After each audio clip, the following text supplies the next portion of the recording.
And as we continue to follow the worsening situation on the roads, we're happy to be joined now by Connecticut Department of Transportation Commissioner Joseph Giulietti. Commissioner, thank you so much for taking the time to join us today.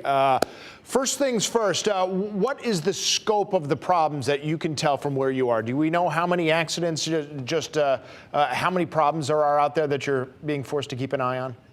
Almost every single highway has had an accident. Okay, we have got our trucks out on every highway out there right now trying to respond to it. Too numerous for me to give you a number right now. I'll have my numbers later on because we've been dealing with it. As I said, midnight last night, we started all our patrols. We were anticipating we could not, for those that have the question as to whether or not why wasn't it pre-treated, you don't pre-treat in front of a rainstorm. It just washes it off. So what we had was trucks out there constantly measuring the temperature. We brought our workforce in starting at midnight last night. And then suddenly we were hoping that you just heard your own weather report, knowing temperatures were going up. We were anticipating the higher temperatures, but instead we got a light drizzle that immediately froze against the road surfaces. And as we started to put the salt down, unfortunately, the rush hour also began. People driving very fast, losing control. And we have accidents everywhere right now that we're cleaning up accidents and trying to get our trucks out there. So too numerous for me to give you a number right now of how many accidents out there. What you were describing, of course, freezing rain, which is by far the most dangerous. It sounds the least dangerous, but it is the most dangerous. But can you go and tell us a little bit more about what then can be done in advance? Because freezing rain, by definition, has to come down as rain. It freezes after the fact, and you're saying that makes treatment impossible. What can DOT crews do ahead of time? Ahead of time, right now, we did the best that you can do in that situation, because what you're measuring for, and by the way, every one of our trucks right now is using computers to send back in the information on what we're getting for road temperatures, because you got to know what the road temperature is at. So that way there, if it does come down as rain and the road is that cold, that you can have that freezing situation. So, for example, this coming Friday, we know we're going to get snow, and in advance of snow, you can pre-treat. You can get stuff down there and get it ready for it.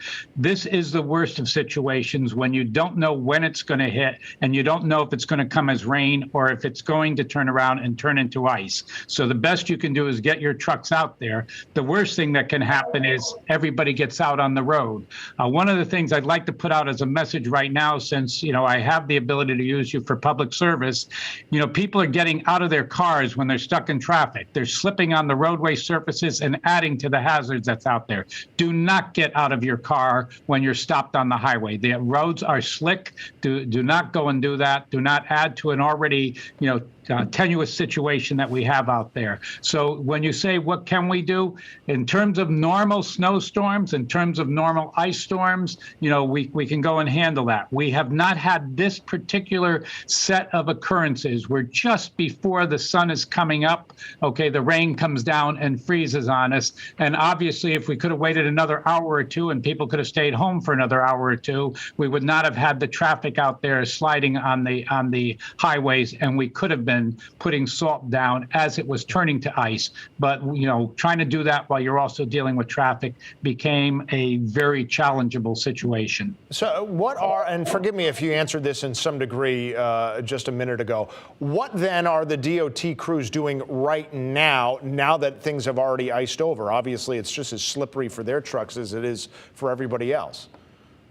Not quite true, because the trucks are prepared for the slipperiness conditions. Okay, they're loaded with the rock salt and the saline that we're going to be putting down, so they can keep moving through this situation. Obviously, you can't plow in this situation, but you can start putting rock salt down. So we're out there. We are putting down the rock salt. Where we can get it down out on the highways that have iced up. Our biggest problem right at the moment is, if I, again, can emphasize, if people can hold off on coming in until the roads get a little warmer and they're all cleared up. But we're out there right now putting down salt and responding to accidents that are out there. So we also have the response that goes there along with the state police and everybody else turning around to get to the accidents.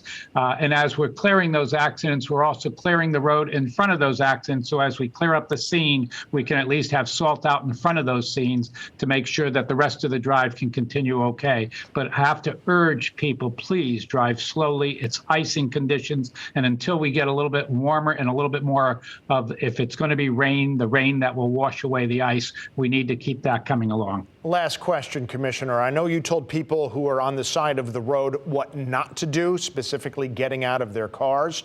What can they do in terms of figuring out when it may be safe to get out and about again? One of the things is listening to, public information on stations like yours that are telling them exactly what's going on with the weather right now. And I appreciate that you were just looking at your weather map and saying it hit us all across the state. There is not one area of the state that hasn't truly been hit with this. So what you do is you turn around, you pay attention to the news, and when they say to you, if you can avoid going out there, avoid going out there. And the most important thing I'd like to re-emphasize, whether in an ice storm or not, we are driving too fast on these roads. Please slow down and anticipate the road surfaces that are in front of you. This fast driving has to slow down, and especially when you know it's not ideal situation. And that's the problem with icing. Sometimes it looks like it's rain that's down on that surface, and it's already turned into a black ice situation. So you should be driving much more cautiously as you're going along if you have to drive in this situation. Okay, Commissioner Giulietti, thank you for taking the time to join us on what has been a difficult day, of course, for your crews and for a lot of us out and about across the state. We do appreciate the time.